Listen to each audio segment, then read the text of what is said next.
10, President Trump impeached. All in favor, say aye. Opposed, no. An historic vote in the House of Representatives split along party lines. No president may cheat the people by working with foreign governments to steal from us a free and fair election.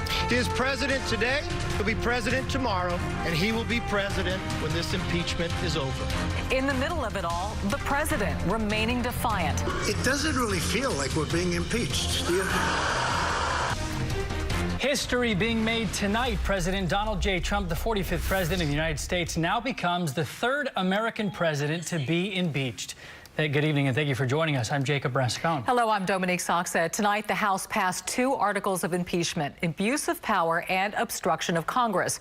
Only 2 previous U.S. presidents were ever impeached by Congress, President Andrew Johnson in 1868 and President Bill Clinton in 1998. President Trump just spoke about the historic action by Congress during a rally with supporters. Channel 2 anchor Keith Garvin joins us now with the newest information from the president and both sides of the congressional aisle. Keith? Jacob, Dominique, for some, this was a foregone conclusion days, if not weeks ago, the president being impeached by a Democratic-controlled House of Representatives. We spoke to a political analyst who says a divided country just got pulled even further apart.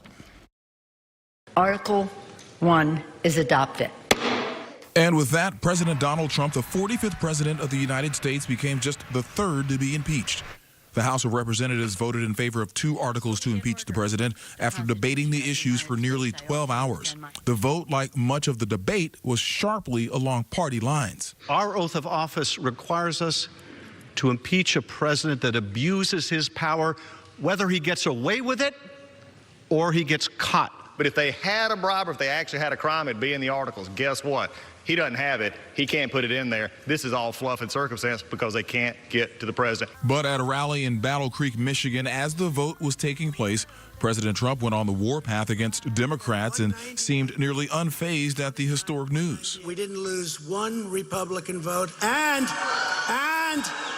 3 Democrats voted for us. In announcing the vote to the crowd, the president touted Republican support and pointed the finger at Democrats. You are the ones interfering in America's elections. You are the ones subverting America's democracy. We did nothing wrong, nothing whatsoever. This was just an excuse. We spoke to Channel 2 political analyst Mark Jones as the vote was taking place. Jones believes that even though the Senate will likely acquit the president, allowing him to remain in office, the impeachment still will have major impact on the country. It takes the polarization that we have and puts it on steroids, and it also prevents us from getting quite a bit of other things done because so many people are wrapped up in the impeachment process that we're not getting governance and policy making in a host of other areas at the level that we should. So what's next? The president's impeachment trial will likely begin in a few weeks in January on the Senate floor. The trial must run 6 days in a row, excluding Sundays, until a verdict is reached, and all 100 senators must be there to serve as the jury.